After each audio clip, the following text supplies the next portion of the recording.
Namo Nirmatsaranam Satam. Vedyam Vasvam Atra Vastu. Shivadam Tapatrayon Mulanam. Srimad Bhagavate Mahamune Krite.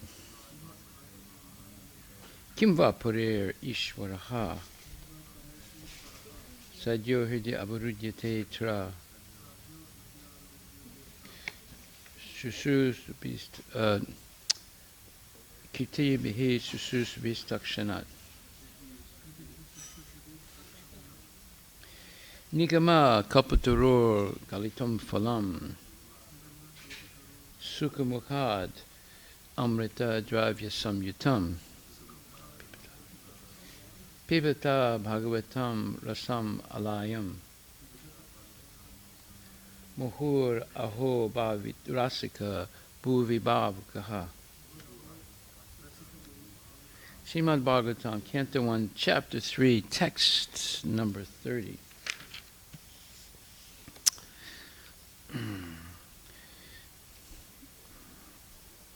So this is about the material forms, gross and subtle, of the Lord. This is very important because this teaches us to see the forms of the Lord in the material world. And it says, the conception of the Virat universal form of the Lord as appearing in the material world is imaginary. It is to enable the less intelligent and neophytes to adjust to the idea of the Lord's having form. But factually, the Lord has no material form. Hare Krishna. Purport. The conception of the Lord known as the Vishwarupa or the Virat Rupa is particularly not mentioned along with the various incarnations of the Lord, because all the incarnations of the Lord mentioned above are transcendental and there is not a tinge of materialism in their body.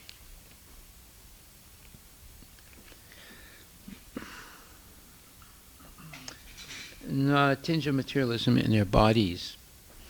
There is no difference between the body and self as there is in the conditioned soul. The Virat Rupa is conceived for those who are just neophyte worshippers. For them, the material Virat Rupa is presented, and it will be explained in the second canto. In the Virat Rupa, the material manifestations of different planets have been conceived as his legs, hands, etc. Actually, all such descriptions are for the neophytes. The neophytes cannot conceive of anything beyond matter. The material conception of the Lord is not counted in the list of his factual forms. As Paramatma, or Supersoul, the Lord is within each and every material form, even within the atoms. But the outward material form is but an imagination, both for the Lord and for the living beings. The present forms of the conditioned souls are also not factual. The conclusion is that the material conception of the body of the Lord as Virat is imaginary. Both the Lord and the living beings are living spirits and have original spiritual bodies. So this is very interesting because most people cannot imagine spiritual form. They are what you would call impersonalists. And however, the American Indians believe in some kind of universal form. Or at least they believe in what's called animism. Animism means that there is a deity in every living being. Right? Why don't you look that up on the internet? Animism. A-N-I-M-I-S-M. A-N-I-M-I-S-M. So, Attribution of soul to plants, man-made objects, and natural phenomena. right, But the belief in a supernatural power that organizes and animates the material universe. yes. So that, in other words, they see something spiritual in everything. basically. And It's also beginning of spiritual. it's a neophyte understanding. The universal form is a little more advanced than that. Is more advanced than that. So in the 11th chapter, there's more information about the universal form, and it's saying in the second canto there's going to be a lot more information. So in the 11th chapter, Prabhupada writes, Arjuna did not have any personal desire for confirmation. Arjuna wants to see the universal form to convince others. Arjuna had no special desire to see Krishna in his universal form, for Arjuna is completely satisfied to see him in his personal form of Krishna. But the Lord can understand also that Arjuna wants to see the universal form to convince others. Arjuna did not have any personal desire for confirmation. Krishna also understands that Arjuna wants to see the universal form to set a criterion, for in the future there would be so many impostors who would pose themselves as incarnations of God. This 11th chapter, purport in the 3rd verse. The people, therefore, should be careful. One who claims to be Krishna should be prepared to show his universal form to confirm his claim to the people. Okay, so this gives a little bit more information about the universal form. And it's not that Krishna cannot manifest such a form. He can do whatever he wants. And effectively he does.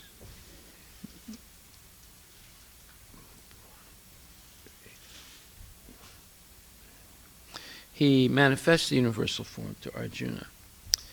And then further information is in the 11th chapter, where it says that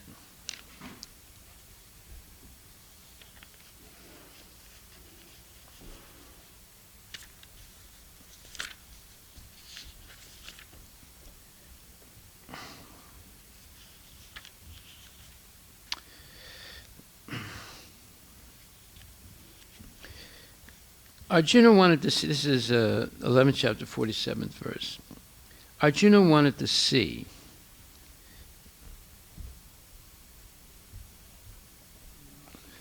the universal form of the Supreme Lord. So Lord Krishna, out of his mercy upon his devotee Arjuna, showed his universal form full of effulgence and opulence. This form was glaring like the sun, and its many faces were rapidly changing. Krishna showed this form just to satisfy the desire of his friend Arjuna. This form was manifested by Krishna through his internal potency, which is inconceivable by human speculation. No one had seen this universal form of the Lord before Arjuna, but because the form was shown to Arjuna, other devotees in the heavenly planets and in other planets in outer space could also see it. They had not seen it before, but because of Arjuna, they were also able to see it. In other words, all the disciplic devotees of the Lord could see the universal form which was shown to Arjuna by the mercy of Krishna. Someone has commented that this form was shown to Duryodhana also when Krishna went to Duryodhana to negotiate for peace. Unfortunately, Duryodhana did not accept the peace offer, but at that time Krishna manifested some of his universal forms. But those forms are different from the one shown to Arjuna. It is clearly said that no one had ever seen this form before. Okay. Now there's more information.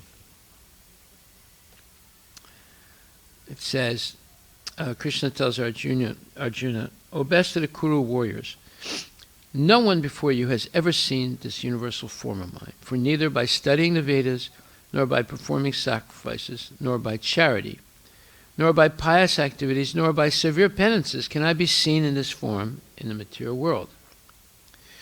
Purport by Srila Prabhupada. The divine vision in this connection should be clearly understood. Who can have divine vision? Divine means godly. Unless one attains the status of divinity as a demigod, he cannot have divine vision. And what is a demigod? It is stated in the Vedic scriptures that those who are devotees of Lord Vishnu are demigods. Vishnu Bhakta Smrita Deva. Those who are atheistic, that is, who do not believe in Vishnu, or who recognize only the impersonal part of Vishnu as the supreme, cannot have the divine vision. It is not possible to decry Krishna and at the same time have the divine vision. In other words, decry meaning you can't deny the existence of Krishna and then claim to have divine vision. Right? One cannot have the divine vision without becoming divine. In other words, those who have divine vision can also see like Arjuna. The Bhagavad Gita gives the description of the universal form, although this description was unknown to everyone before Arjuna. Now one can have some idea of the Vishwarupa. After this incident, those who are actually divine can see the universal form of the Lord. But one cannot be divine without being a pure devotee of Krishna. The devotees, however, who are actually in the divine nature and who have divine vision are not very much interested in seeing the universal form of the Lord.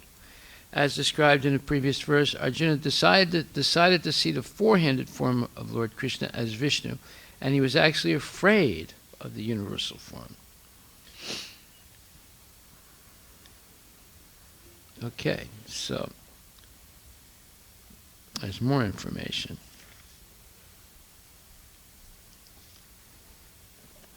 Okay, so then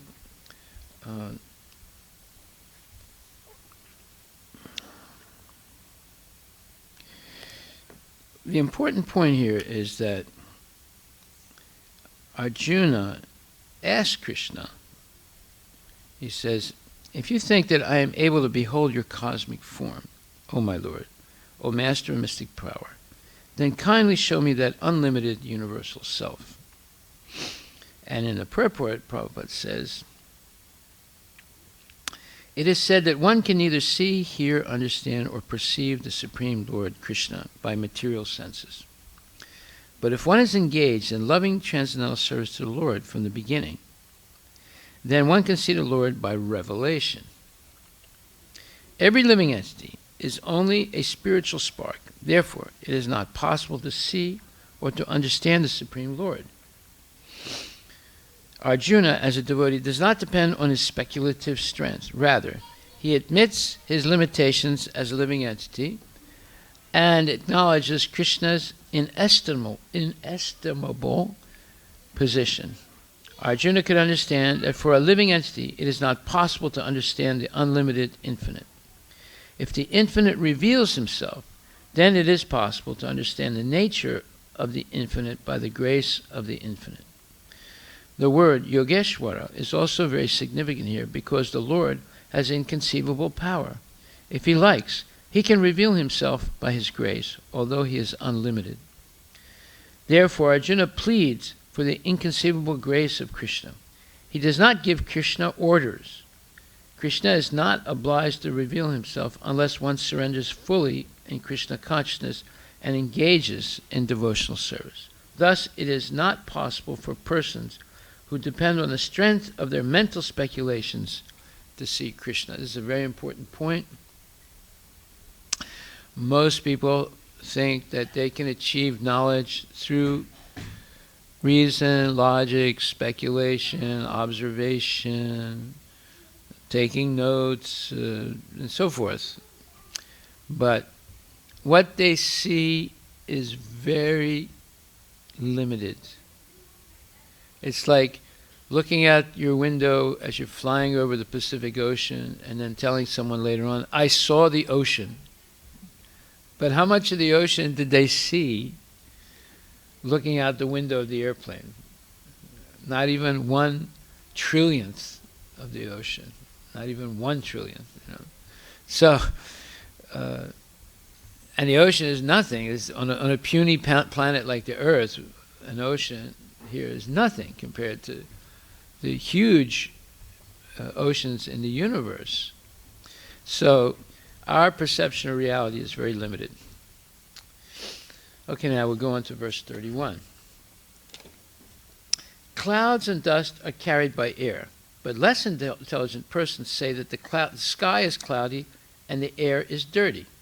Similarly, they also implant material bodily conceptions on the spirit self. So this is a very important verse for understanding how most people are in a state of illusion, because they assume things that are not true. So, first of all, the clouds do not cover the sun. What do the clouds cover?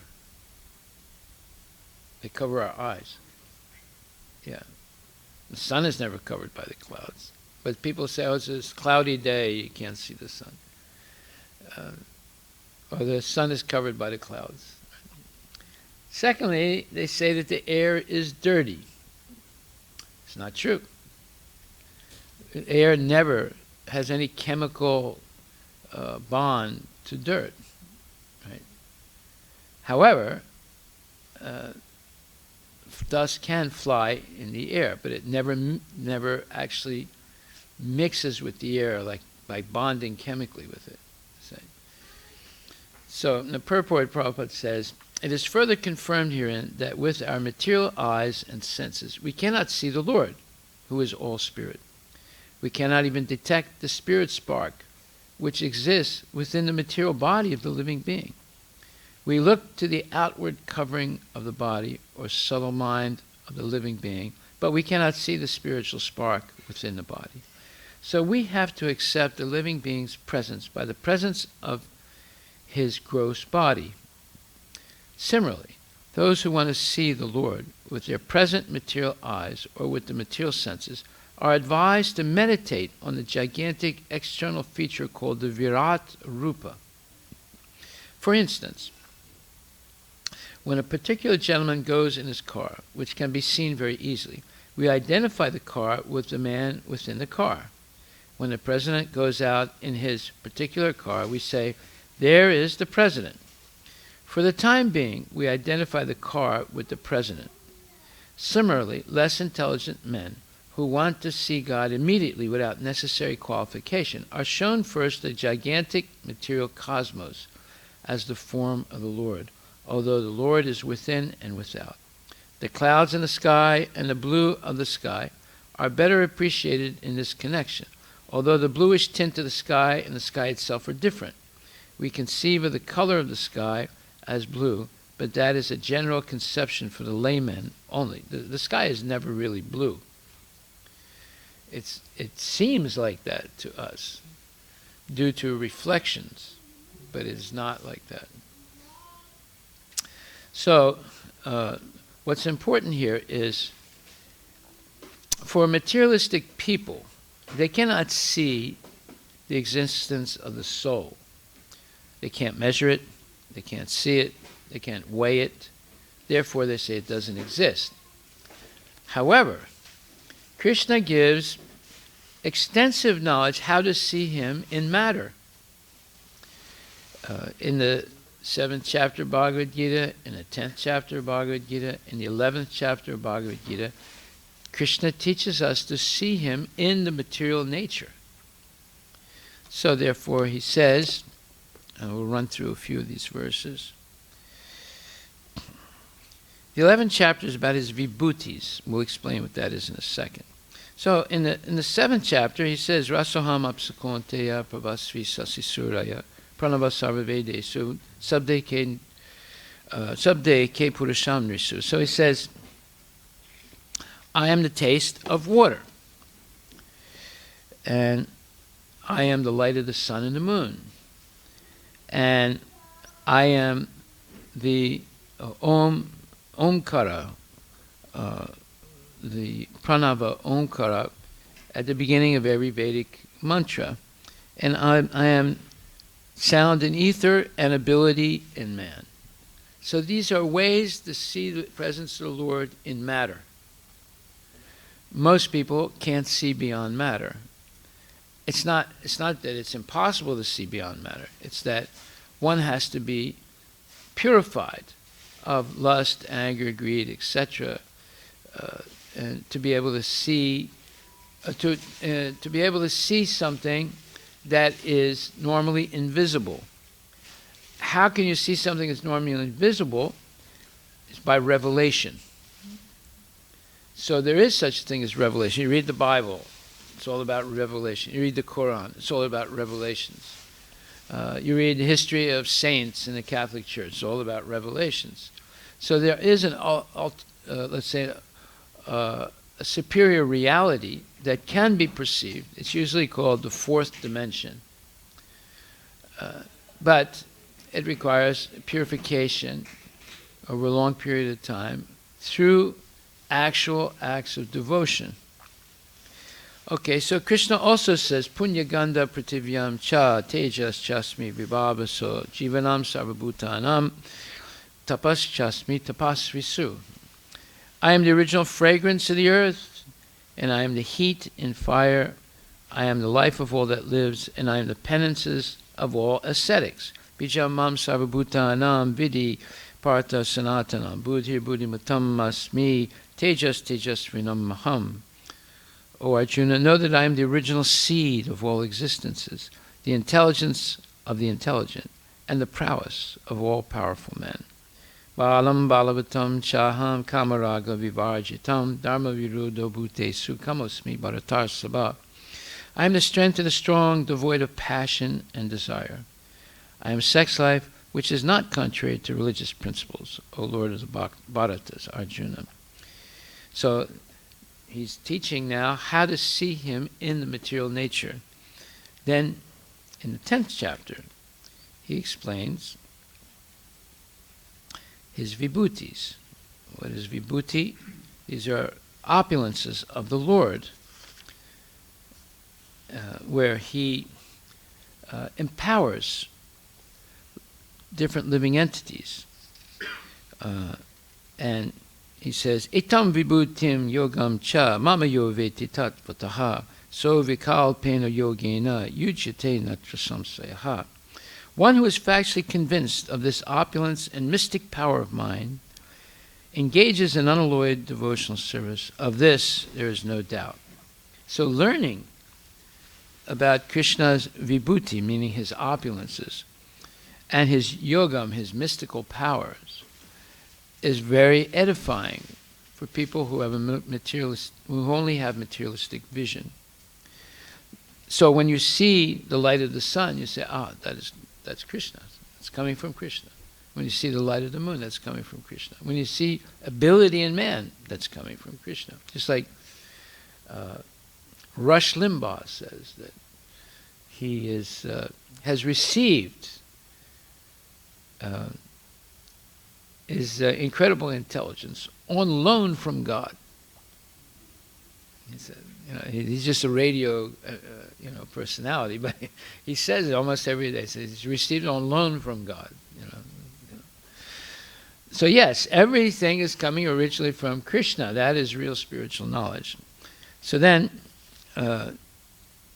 he continues.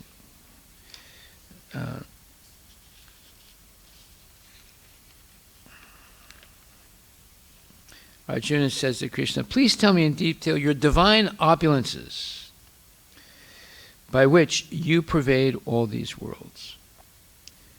Yabir vibhuti bihir lokan imam tvam vyapya tistasi. O Krishna, O Supreme Mystic, how shall I continually think of you, and how shall I know you? In what various forms are you to be remembered, O Personality of Godhead?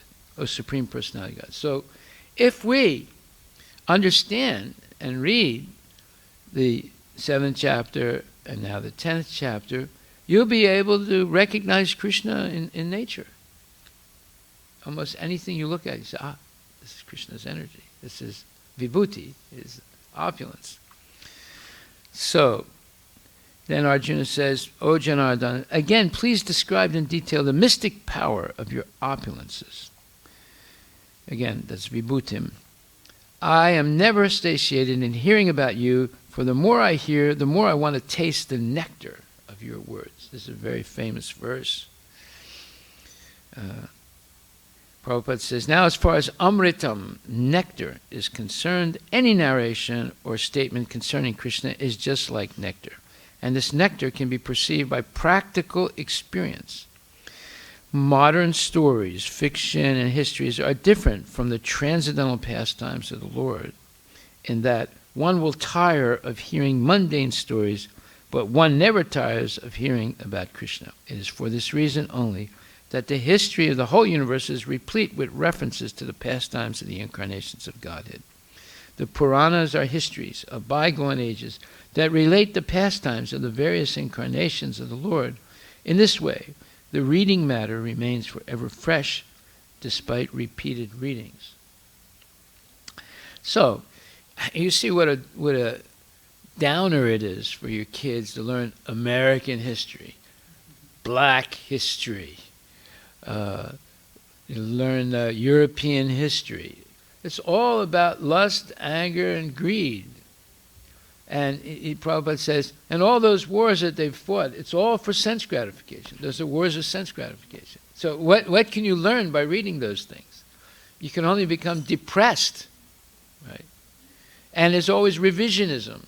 Like, for example, now, people are tearing down all the statues of Civil War Confederate heroes, right? And then they're going to they're also contemplating tearing down the statues of Union heroes, right? And previous presidents, because George Washington had slaves.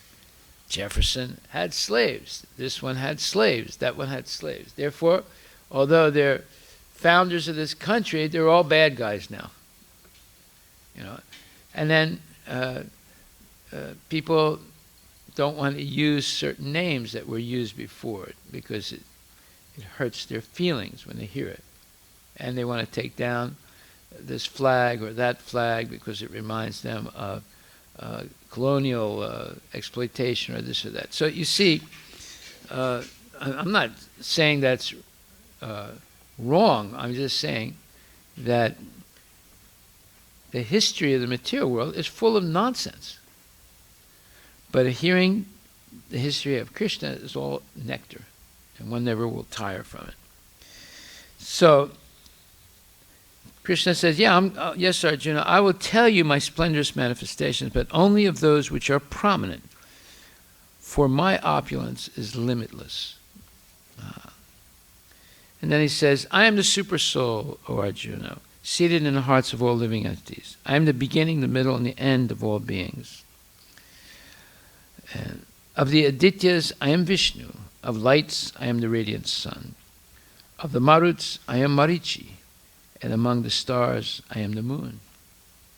Of the Vedas, I am the Samaveda. Of the demigods, I am Indra, the king of heaven. Of the senses, I am the mind. And in living beings, I am the living force, consciousness. Of all the Rudras, I am Lord Shiva. Of the Yakshas and Rakshasas, I am the Lord of Wealth, Kuvera. Of the Vasus, I am fire, Agni. And of mountains, I am Meru. So there it goes on and on. So you want to see Krishna all the time? You read 11th chapter Bhagavad Gita. 10th chapter Bhagavad Gita. And then, even more, you want to see the different incarnations of the Lord, then you read the 11th canto, 11th chapter. Krishna says, there's a description of his, there's a description of his universal form, where Arjuna says,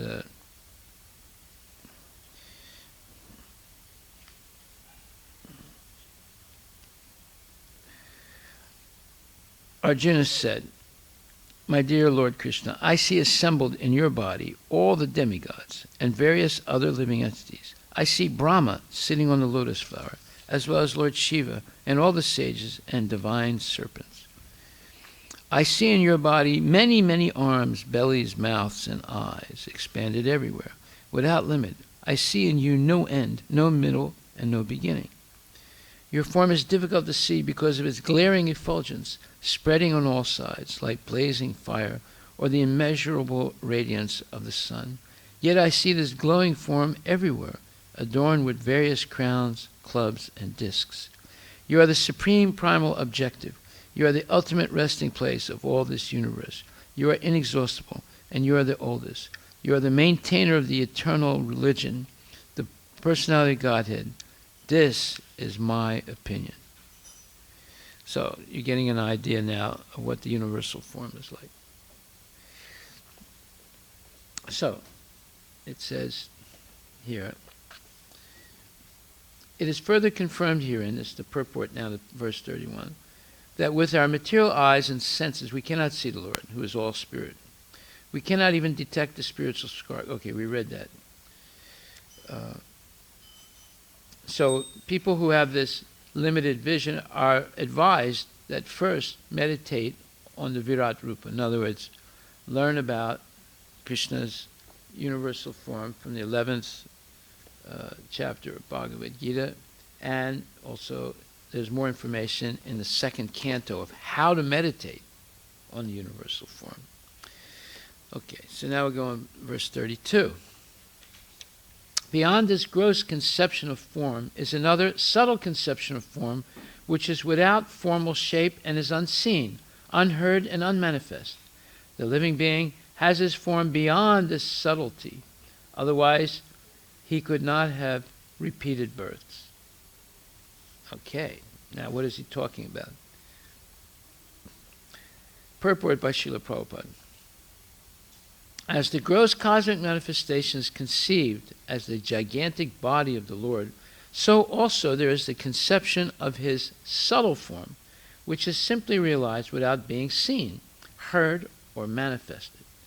But in fact, all these gross or subtle conceptions of the body are in relation with the living beings. The living being has a spiritual form beyond his gross material or subtle psychic existence. The gross body. So in other words, there are two lingas or bodies that are covering our soul. We have the gross body made of earth, water, fire, air, and ether or space. Then we have the subtle body of mind, intelligence, and false ego. So when we die, it's only the gross body that dies. The subtle body doesn't die. The subtle body will carry our soul to our next, let's say, destination. It could be the spiritual world. So the subtle body would dissolve at that point, finally, and we'd be liberated in our spiritual body. Our soul has a spiritual body. It has it right now. However, it's covered. And the subtle body can carry the soul to another body based on our karma and our desires or unsatisfied desires at the point of death. So, now let's hear what he says here. The gross and psychic functions cease to act as soon as the living being leaves the visible gross body. In fact, we say that the living being has gone away because he is unseen and unheard. Even when the gross body is not acting, when the living being is in sound sleep, we know that he is within the body by his breathing. So the living being is passing away from the body does not mean that there is no existence of the living soul. It is there. Otherwise, how can he repeat his births again and again? The conclusion is that the Lord is eternally existent in his transcendental form, which is neither gross nor subtle like that of the living being. His body is never to be compared to the gross and subtle bodies of the living being. All such conceptions of God's body are imaginary. The living being has his eternal spiritual form, which is conditioned only by his material contamination. So, this verse is saying, beyond this gross conception of form is another subtle conception of form which is without formal shape and is unseen. unheard, and unmanifest. The living being has his form beyond this subtlety, otherwise he could not have repeated births. So he's talking about the living being, or the conditioned living souls.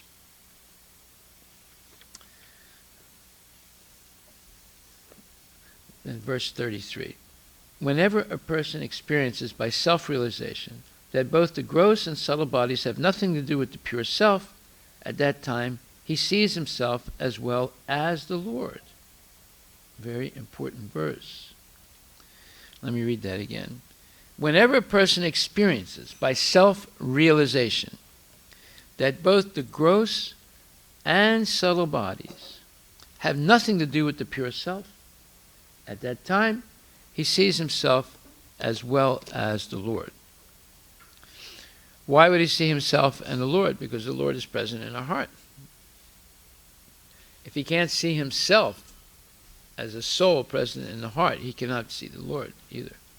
But as soon as he becomes self-realized and understands that both the gross and the subtle body have nothing to do with the pure self, at that time he sees himself and the Lord, because the Lord is accompanying us as the witness of what we're doing.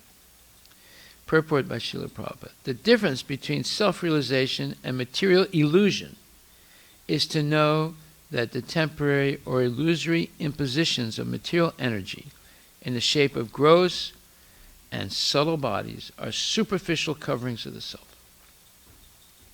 So this is probably the hardest thing for materialistic people to understand. Hardest thing for us to understand. That I am not this body. This body has nothing to do with who I am. But it's very difficult for most people to understand that. Even if you understand it theoretically, still you can be affected. Still you can be affected by pain and suffering to again identify with the body, or through sense gratification to identify with the body. The difference between self-realization and material illusion is to know that the temporary or illusory impositions of material energy on the shape of gross and subtle bodies. So in other words, this gross and subtle body are imposed on us by the material energy due to our screwed up desires. That's the way to understand it. Because we have screwed up desires, we have this imposition of a gross and subtle body, and it limits us, and it makes us suffer by that false association with it. They are superficial coverings of the self. They're not actually the self. They're superficial. They're not actually, what it's saying is they're not actually needed, the gross and subtle body. But we become conditioned to think that they're necessary. And we spend most of our life either destroying the body or trying to preserve the body, or going through different stages, sometimes destroying it, sometimes trying to preserve it. And at the same time, we have a second type of existence in the subtle body, of imagining all kinds of things, dreaming, and listlessly languoring in flights of sense gratification, subtle sense gratification in the mind. Most sense gratification is perceived through the mind. The mind perceives much more sense gratification in a subtle form than actually what we get in the body. And that's a whole nother subject, but here it says, the coverings take place due to ignorance. Such coverings are never effective in the person of the personality of Godhead. So in other words, if we superimpose on Krishna our own foibles or our own limitations, thinking, well, I have a gross and subtle body. Krishna is appearing. He must have one too. Right? And I have this desire, that desire. He must have the same desires. Right?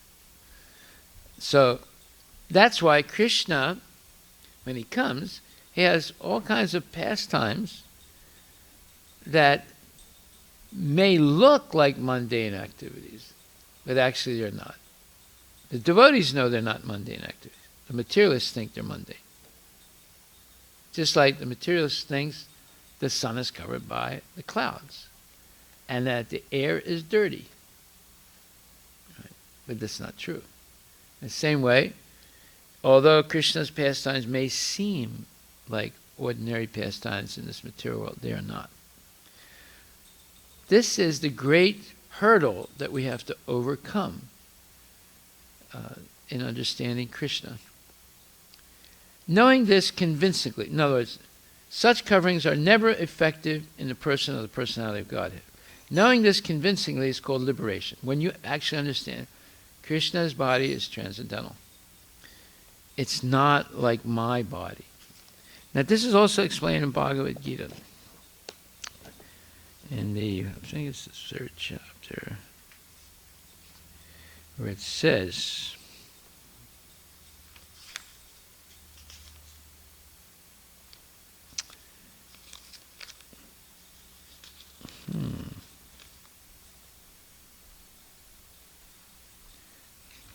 it says, yeah, 3rd chapter, verse number 22. O son of Prito, there is no work prescribed for me within all these 3 planetary systems, nor am I in want of anything, nor have I a need to obtain anything. And yet I am engaged in prescribed duties. For if I ever failed to engage in carefully performing prescribed duties, O Partha, certainly all men would follow my path. So here it's saying that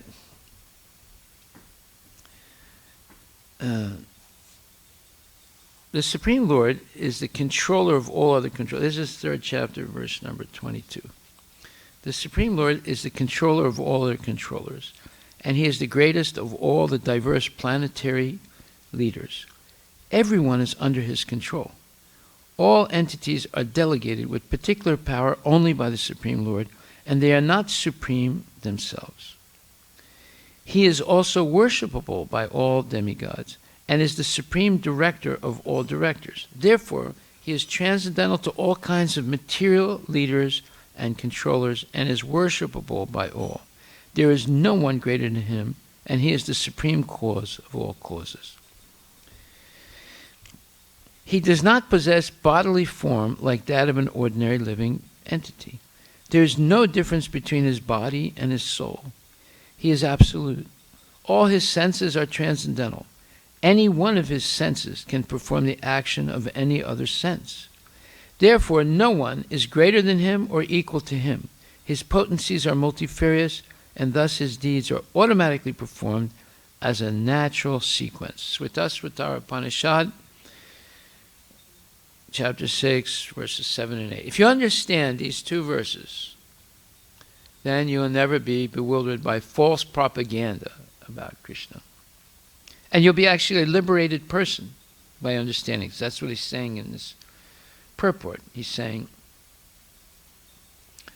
that the difference between self-realization and material illusion is to know that the temporary or illusory impositions of material energy in the shape of gross and subtle bodies are superficial coverings of the self. And therefore, since everything is in full opulence in the personality of Godhead and is existing in full truth, there is no duty for the Supreme Personality of Godhead to perform, whereas every one of us has duties to do. Either they're spiritual duties or material duties, but we have to act. We can't stop. Can you just sit down and say, I'm not going to be forced to do anything anymore? Huh? No, you can't. You can't do it. We're forced to act. Krishna is not forced to act at all. And we're forced to act by the influence of the modes of material nature. Krishna is not subject to the modes of material nature. One who must receive the results of work has some designated duty. But one who has nothing to achieve within the three planetary systems certainly has no duty. And yet Lord Krishna is engaged in the battlefield of Kurukshetra as the leader of the Kshatriyas because the Kshatriyas are duty-bound to give protection to the distressed. Although he is above all regulations of the revealed scriptures, he does not do anything that violates the revealed scriptures. Okay, and then Krishna says in the 7th chapter, Ye chaiva satvika bhava rajasas tamasas chaye mataive titan vidi natvam tesu te mayi. This 7th chapter, verse number. Oh, wait a minute.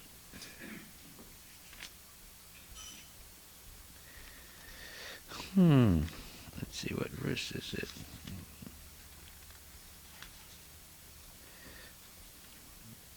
Oh, I'm looking in the wrong place. I was looking in the 4th chapter because Krishna wanted me to see something else that was very important. Okay, so the 7th chapter, verse number 12. Know that all states of being, be they of goodness, passion, or ignorance, are manifested by my energy. I am, in one sense, everything, but I am independent. I am not under the modes of material nature, for they, on the contrary, are within me. So, this is another thing. We are all controlled by the modes of material nature. So therefore, by the principle of Atmavan Manyate Jagat, that a person, when they see Krishna, they superimpose on Krishna, or they transfer to Krishna all their limitations. And they think, well, I have sex desire, Krishna has mundane sex desire, like me. I sleep in ignorance, Krishna must sleep in ignorance also. I pass stool, he must also pass stool. Right? You see? So that's called Atmavan Manyate Jagat. It's to project all our infirmities, limitations onto God.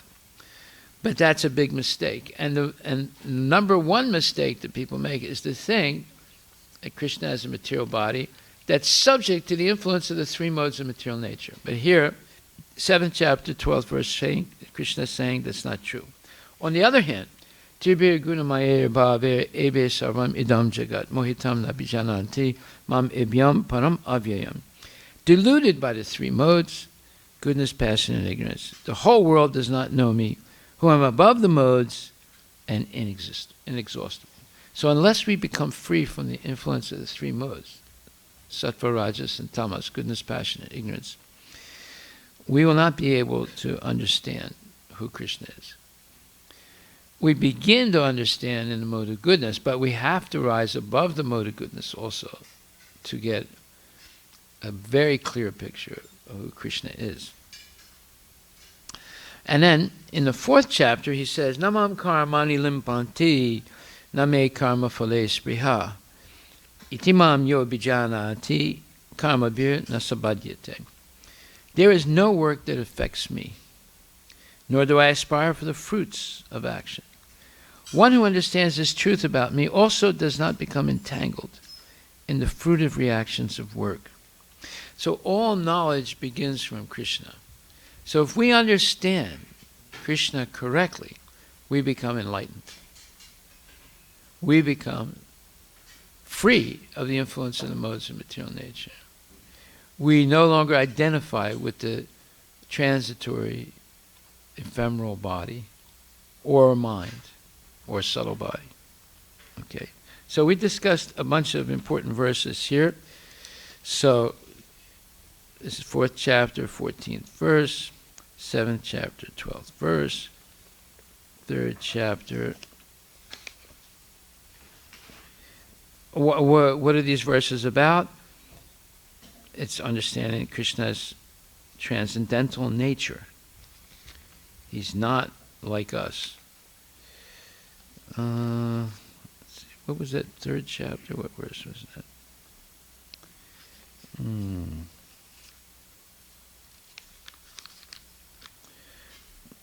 Yeah, there's third chapter, verse number 22. Okay, so now returning back to this purport, Prabhupada says that he says, self-realization means becoming indifferent to the needs of the gross and subtle bodies and becoming serious about the activities of the self. So, does that mean we mutilate the material body? No. Or we ignore the minimal needs in the material body or the mind? No. But we satisfy those minimal needs through Krishna consciousness by regularly hearing about Krishna, chanting Hare Krishna, taking prasadam. Not overeating, not undersleeping, not oversleeping, having a balanced body. Jai Shri Radha Nila Madhava Ki Jai. Having a balanced lifestyle based on minimizing material needs to maximize time for spiritual activities of devotion. So it says, the impetus for activities is generated from the self, but such activities become illusory due to ignorance of the real position of the self. By ignorance, self-interest is calculated in terms of the gross and subtle bodies, and therefore a whole set of activities is spoiled life after life. When, however, one meets the self by proper culture, meaning the spiritual self, by proper culture, the activities of the self begin. In other words, right now our soul is not active. It's being pulled here and there by the subtle mind and the gross senses. It's being pulled. When, however, one meets the self by proper culture, the activities of the self begin. What is meeting the self? Meeting self is Jivera Swarupahaya Nityera Krishnadas. That is meeting the self. What is the real position of my soul? I'm the eternal servant of Krishna. That is meeting the self. That's who I really am. I'm not this, member of this ethnic group or that race or this country or this neighborhood or this club or this thing or that thing. No. Jivera Swarupa Hoya Krishnera Krishnadas. I am the eternal servant of Krishna. That's who I really am. Therefore, my main emphasis in life should be dovetailing everything I do into the service of Krishna. That is real knowledge. To learn how to dovetail every action, every thought, every desire to the service of Krishna. Therefore, a man, when, however, one meets the self by proper culture, the activities of the self begin. Therefore, a man who is engaged in the activities of the self is called Jivan Mukta, or a liberated person, even in the conditional existence. So in other words, people are running here, viz, viz, viz, viz, viz, going here to buy this, going there to engage in sense gratification, and thinking that one needs marijuana to get rid of their pain and this and that. They're actually asleep. They're not actually acting. They're being forced to act by the influence of the modes of material nature, due to ignorance and false identification and misidentification.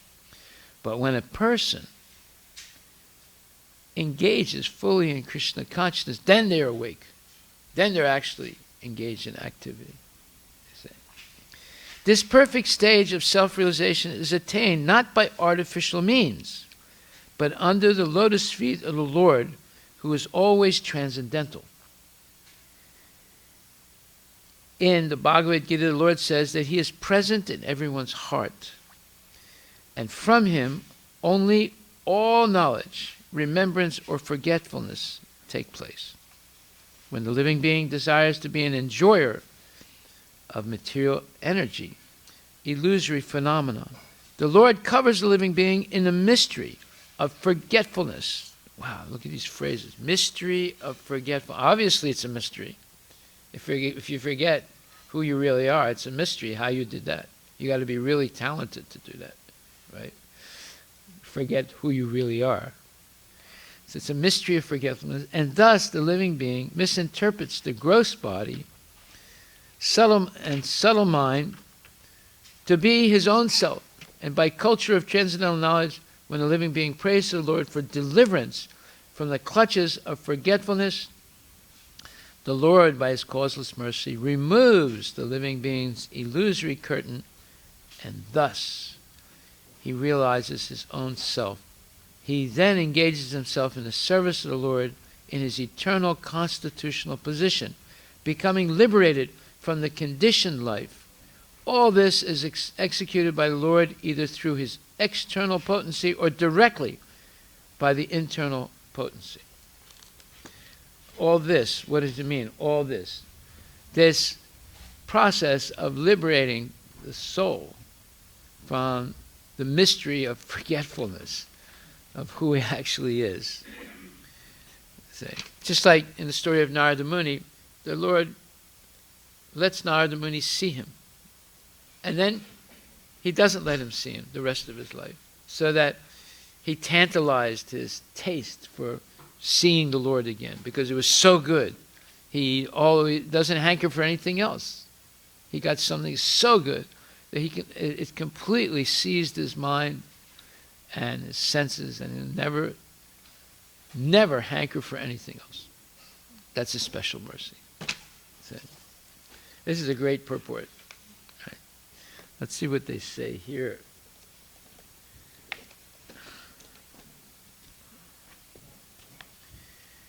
It's very short. This is verse 33. It's very short. It says, realizing Brahman. When a person experiences that he has nothing to do with the gross and subtle bodies, he can realize Brahman, Brahma Darshanam.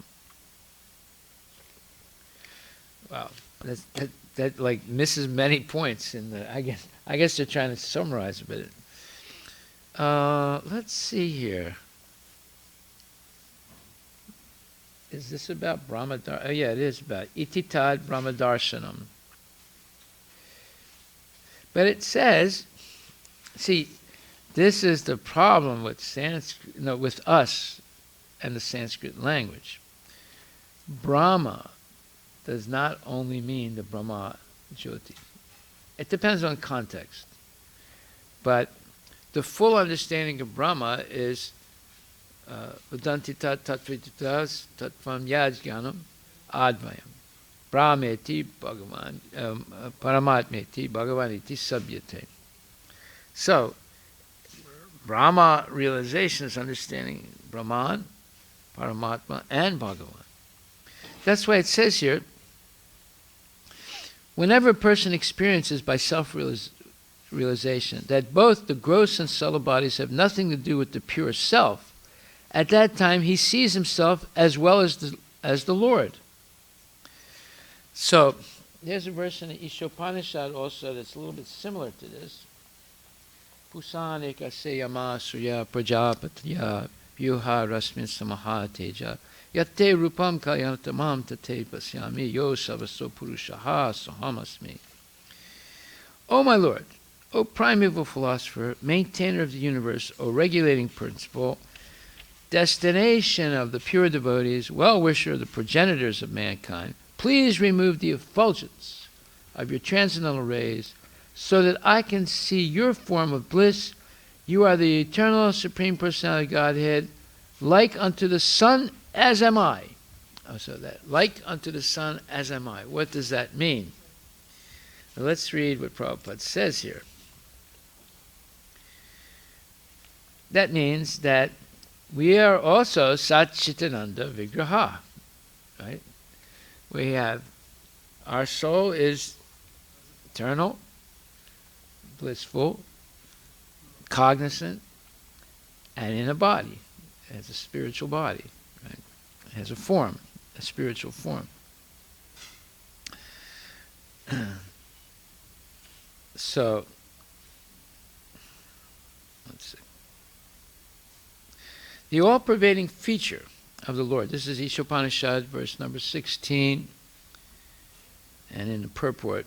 The all-pervading feature of the Lord, which exists in all circumstances of waking and sleeping, as well as in potential states. Okay, now, whenever you see the light, you should count 101, 102, 103, 104. And then when you hear the thunder, right, you counted how many seconds it took to hear the thunder. Then you have an idea how far away that lightning is. If it's right away, then you know you're in danger's way. But see, that thunder, where it actually struck now was at least 5 or 6 seconds away. Yeah. And that could be a long distance, you know. Okay. The all-pervading feature of the Lord, which exists in all circumstances of waking and sleeping, as well as in potential states, and from which the Jiva Shakti, living force, is generated as both conditioned and liberated souls, is known as Brahman. Since the Lord is the origin of both Paramatma and Brahman, he is the origin of all living entities and all else that exists. One who knows this engages himself at once in the devotional service of the Lord. Such a pure and fully cognizant devotee of the Lord is fully attached to him in heart and soul, and whenever such a devotee assembles with similar devotees, they have no engagement but the glorification of the Lord's transcendental activities. Those who are not as perfect as the pure devotees, namely those who have realized only the Brahman or Paramatma features of the Lord, cannot appreciate the activities of the perfect devotees.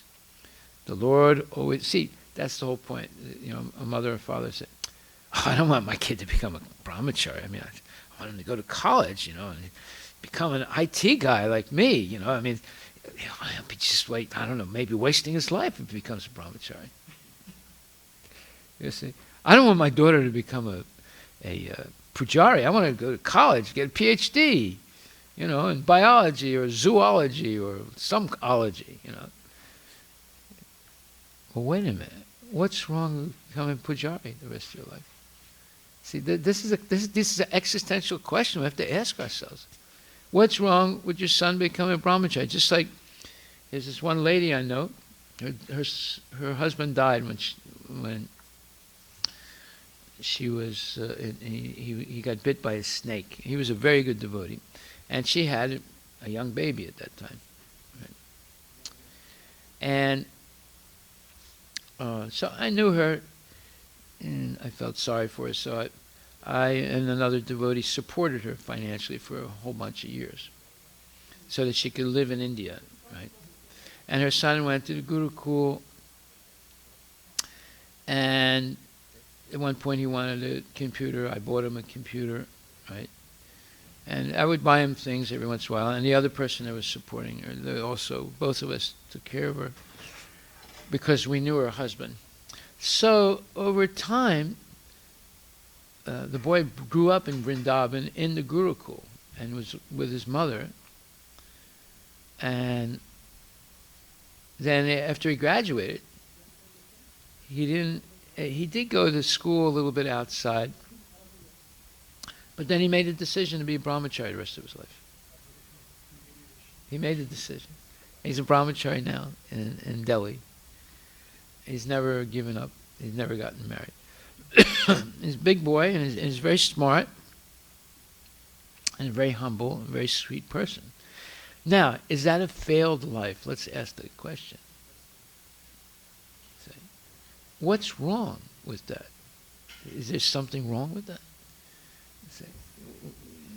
We might think that, oh, no, he's a poor kid, you know, didn't make it, you know. wait a minute. He's full-time engaged in devotional service. Yeah. And, he's right there in Vrindavan and Delhi and places like that. He has many services, and he's always with brahmacharis, and they're going out and doing book distribution and preaching, and he's a smart kid, He knows computers and things like that, but he uses all that knowledge for Krishna. So, the Lord always helps the pure devotees by imparting necessary knowledge within their hearts, and thus, out of his special favor, he dissipates all the darkness of ignorance. The speculative philosophers and yogis cannot imagine this, because they more or less depend on their own strength. As stated in Katha Upanishad 1.2.23, the Lord can be known only by those whom he favors, and not by anyone else. Such special favors are bestowed upon his pure devotees only. Sri Upanishad thus points to the favor of the Lord, which is beyond the purview of the Brahma Jyoti. Now, why wouldn't we want our child to get the favor of the Lord? Let's think about it. Let's think about this. Even the great Mayavadi philosophers, even the great yogis and mystics, they can't get this. They have to depend on their own strength.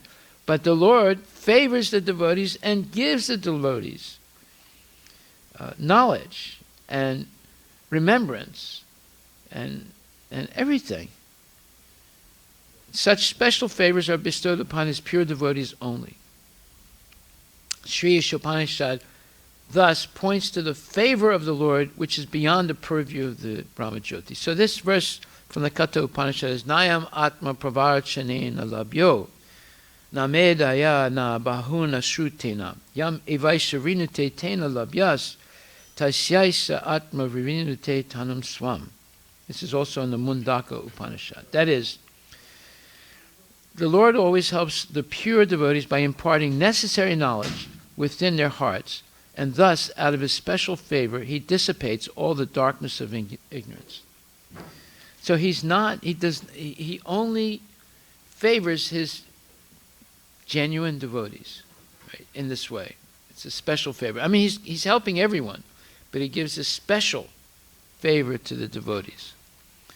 So, this is an amazing purport, right? An amazing verse and purport. And we should spend more time on it. So I'm just going to make a few notes here, because this is what I call my correspondence notes.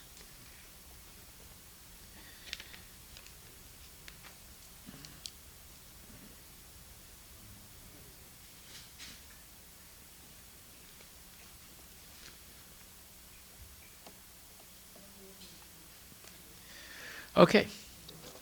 Are there any questions? Let's see. We did 30. Okay, we'll do 34 and 35 and then stop. Verse 35. 34. If the illusory energy subsides and the living being becomes fully enriched with knowledge by the grace of the Lord, then he becomes at once enlightened with self-realization and thus becomes situated in his own glory. If the illusory energy subsides and the living entity becomes fully enriched with knowledge by the grace of the Lord, then he becomes at once enlightened with self-realization and thus becomes situated in his own glory. Iha yasya harirdasse kamana manasajira akilasvapi avasta su jivan mukta sa uchyate. One becomes jivan mukta, a liberated soul, even in this body, even in the material world. Let me see what verse that is. Iha yasya harirdasse. Bhakti Rasamrita Sindhu, Nectar Devotion.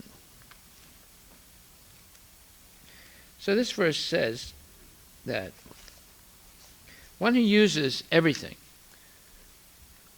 the body, mind, and words, in the transcendental service of the Lord, is to be considered liberated in all conditions of material existence. Wow. So that's a symptom of a liberated soul. It uses everything: body, mind, soul, intelligence, money, everything in the service of the Lord. They are liberated even in this world, in this body. That's real liberation. Purport by Srila Prabhupada. Because the Lord is the absolute transcendence. All of his forms, names, pastimes, attributes, associates, and energies are identical with him. His transcendental energy acts according to his omnipotency.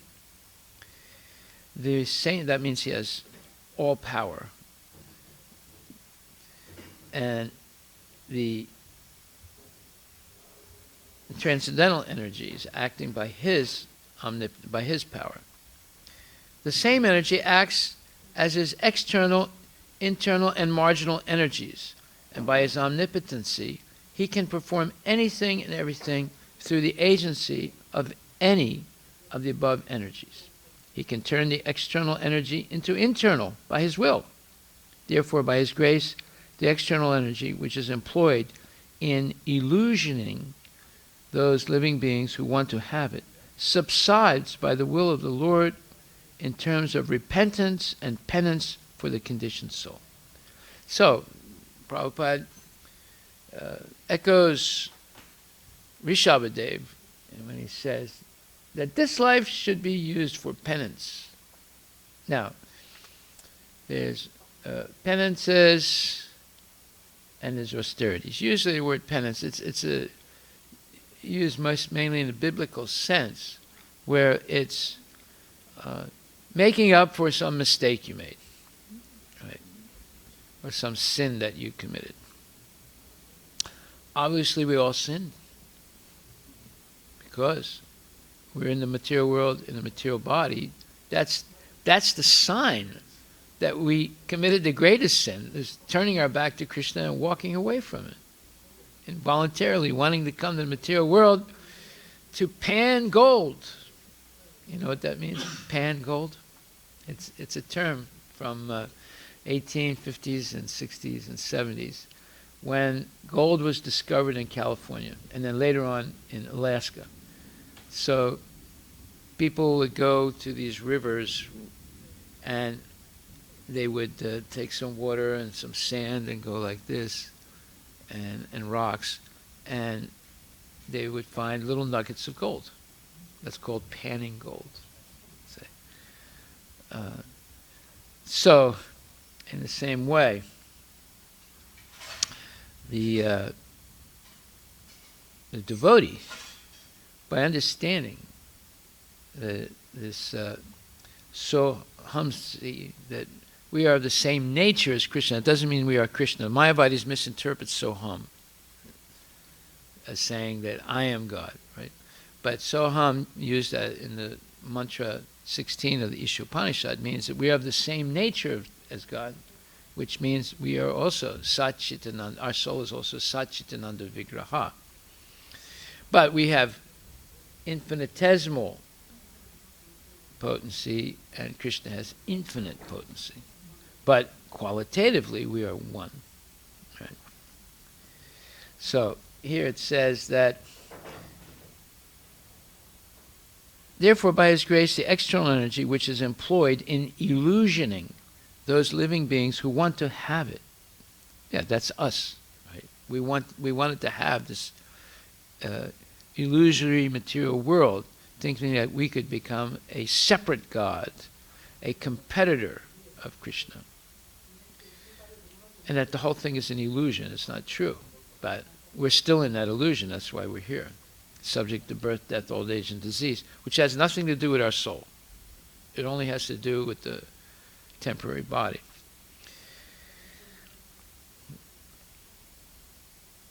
So, therefore, by his grace, the external energy, which is employed in illusioning those living beings who want to have it, subsides. In other words, it goes away. Its influence goes away by the will of the Lord in terms of repentance and penance for the conditioned soul. So we should repent for leaving Krishna, but real repentance means we never leave Krishna again. And we should engage in penance to purify ourselves. And how do you purify yourself, as we explained yesterday? By happy penance, by happy tapasya. Chanting for Krishna, dancing for Krishna, eating for Krishna, only prasadam, hearing the glories of Krishna as we're doing, and speaking the glories of Krishna. None of that is miserable, right? It's not like sleeping on nails in a cold, dank cave in the Himalayas, meditating on nothingness. All that is miserable. It's really hard, starving, fasting, eating only spiceless, bland food that wasn't offered to Krishna, eating rotten things like meat and gravies made with blood and all nonsense stuff. That's what people eat nowadays. They eat dead bodies. Why are there so many meat restaurants? You tell me. There must be somebody going in there and eating it, right? And they're all making money. They're not going out. You don't see, closed. We went bankrupt. Nobody's eating meat anymore. No, they're opening more meat shops. So you see, people are in deep ignorance. And now there's big propaganda to get rid of vaping. Because a lot of people are either dying or getting seriously sick from vaping, The whole advertisement of vaping with, it doesn't have any of the downside like smoking, It has no effect on the body. It's a great way to eliminate smoking cigarettes, which are evil. Well, wait a minute, vaping is just as evil. Are the lungs made to inhale steam? No. Steam that's, laced with artificial flavoring. They have, pineapple vap. You know what the pineapple smell is? It's not real pineapple. It's chemical pineapple oil that's made in laboratories. It's very toxic. And you can vap with marijuana also, and you can vap with nicotine also. What is Juul? Juul is vaping with nicotine, right? But they claim it's healthier than smoking. So all these things are nonsense, you see. But people have to die so that the FDA, finally outlaws it. They permitted it at first. And the very same energy that acts to help the purified living being make progress on the path of self-realization. The example of electrical energy is very appropriate in this connection. The expert electrician can utilize the electrical energy for both heating and cooling by adjustment only. Similarly, the external energy, which now bewilders the living being into continuation of birth and death, is turned into internal potency by the will of the Lord to lead the living being to eternal life. When a living being is thus graced by the Lord, he is placed in his proper constitutional position to enjoy eternal spiritual life. Now, this concept of the Lord switching the external energy from being illusory to being, or Mahamaya, to being Yogamaya. This is explained in Bhagavad Gita also. In the 4th chapter, where Krishna says, Brahmarpanam Brahmahatam Brahmarpa. Let's see what it said. That's verse 30. Brahmarpanam Brahmahatam Brahmarpanam Brahmahavir Brahma Agnor Brahmana Hutam Brahmaiva Tena Gantavyam Brahma Karma Samadhina. A person who is fully absorbed in Krishna consciousness is sure to attain the spiritual kingdom because of his full contribution to spiritual activities, in which the consummation is absolute and that which is offered is of the same spiritual nature. So in the purport, Prabhupada says, the word Brahma or Brahman means spiritual. The Lord is spiritual, and the rays of his transcendental body are called Brahmajyoti, his spiritual effulgence. Everything that exists is situated in that Brahmajyoti, but when the Jyoti is covered by illusion or Maya or sense gratification, it is called material. This material veil can be removed at once by Krishna consciousness. Thus the offering, for the sake of Krishna consciousness, the consuming agent of such an offering or contribution, the process of consumption, the contributor, and the result are all combined together Brahman, or the absolute truth. The absolute truth covered by Maya is called matter.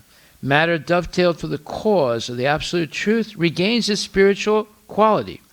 Krishna consciousness is the process of converting the illusory consciousness into Brahman, or the Supreme.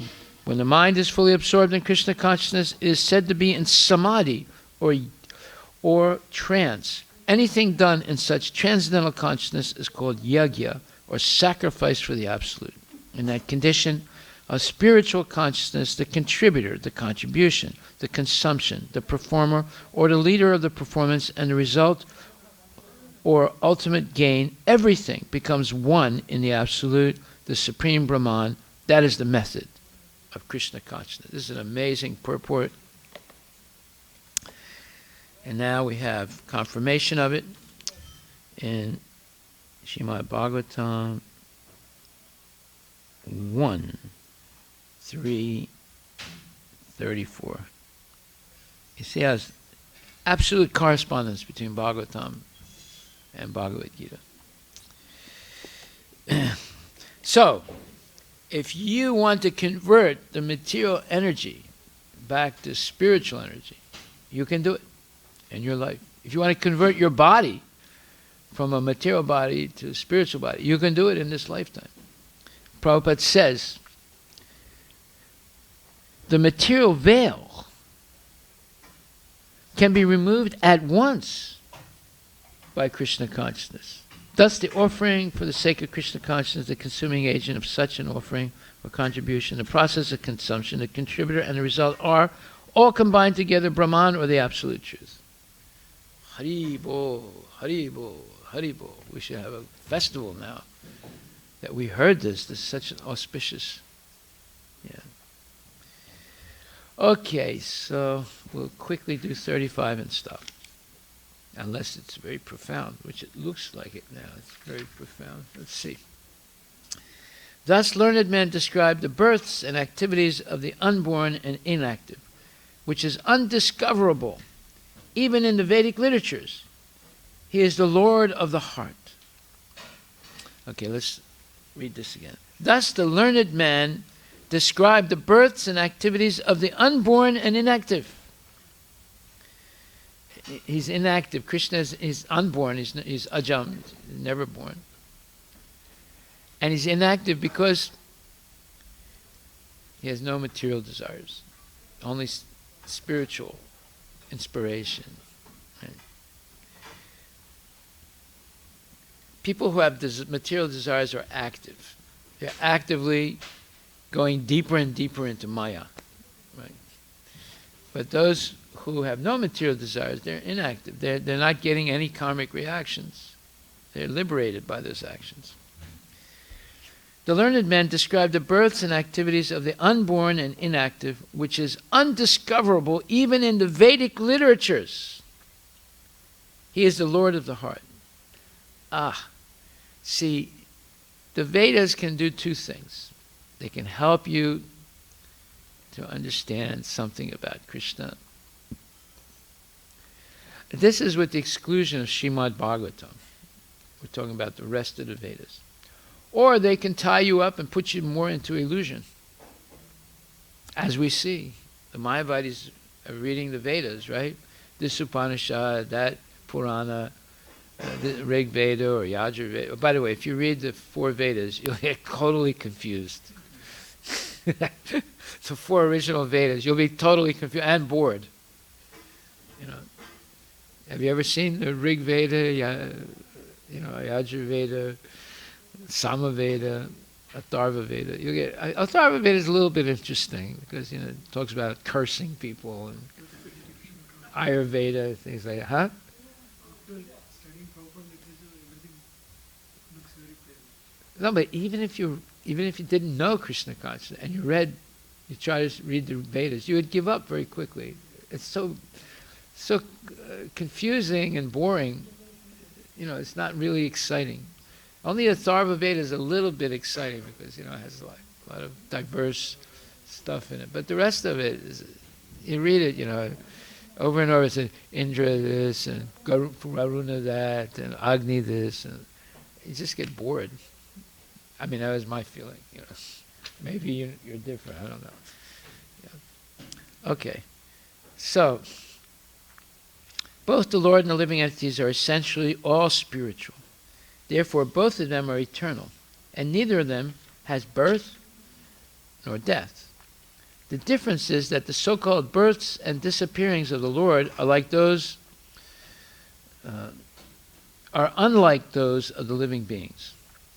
The living beings who take birth and then again accept death are bound by the laws of material nature, but the so-called appearance and disappearance of the Lord are not actions of material nature, but are demonstrations of the internal potency of the Lord. They are described by the great sages for the purpose of self-realization. It is stated in the Bhagavad Gita by the Lord that his so-called birth in the material world and his activities are all transcendental, and simply by meditation on such activities one can attain realization of Brahman and thus become liberated from material bondage. Now again, he's using the word Brahman. I prefer to understand it in this full context of Brahman, Paramatma, and Bhagavan. Or here they're using it in a restricted context. It means the effulgence of the Lord. Maybe I'm wrong, but it sounds like that in the way they're presenting it. Maybe not. And simply by meditation on such activities, one can attain realization of Brahman and thus become liberated from material bondage. In the Shrutis, it is said that the birthless appears to take birth.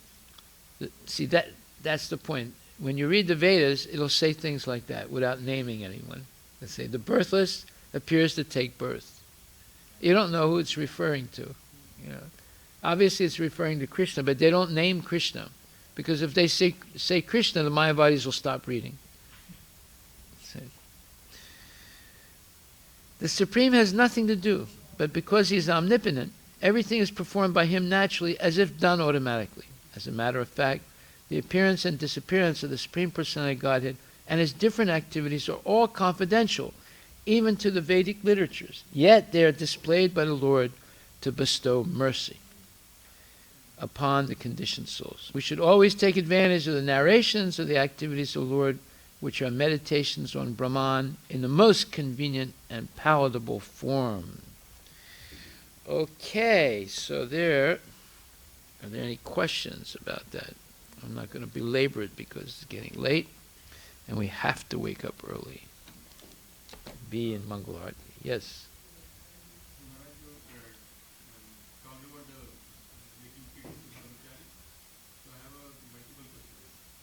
Yeah.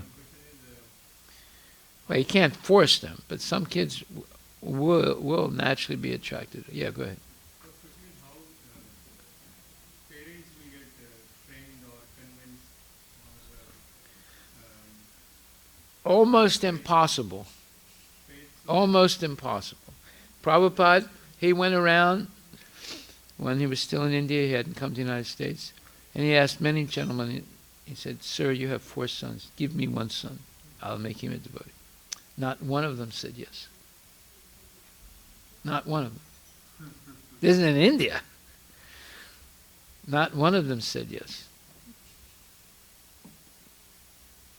my question is parents will get convinced, then they can start putting their kids into that education from the beginning of their life. So how to educate parents or make them convinced that yes. almost impossible. Right? No, we're talking about it. You have to talk about it. Did you ever hear any other class in which this was expressed? Huh? You've been in many classes. Have you ever heard this? No. That what's wrong with your kid becoming brahmachari or brahmacharini? No, but have you ever heard anyone else say that? No, they don't. They don't. They don't. Even the sannyasis don't talk about it. Is it? Huh? I don't know. I don't know. I mean, they obviously did it, right? No, we should talk about it more. What's wrong with our kids becoming brahmacharis, brahmacharinis, pujaris, sankirtan devotees, preachers? Huh? Why do you have to first go to college, waste all that money and time, get a degree, and then join a temple and become a brahmachari? Right? You could have done that without going through all that, rigmarole. Well, that's happening a lot in India. Is it happening here that much? No, it's not happening as much here. It's happening a lot more in India. Yeah, maybe, other places. It happened a lot in America before. That was the normal model. Okay, so we'll stop there. Now I'm going to start giving homework. Huh? You want some homework? Okay. Explain how the material energy can be transformed into spiritual energy. To do the homework, you'll have to read verse 34 and in the Srimad Bhagavatam, and any other verses that you may find to help you into spiritual energy. And you can read also Bhagavad Gita 4th chapter, 24th verse. But there are other verses too in the Bhagavad Gita in purports. 4:24. Yeah. But there are other verses. 34. 3rd chapter verse. And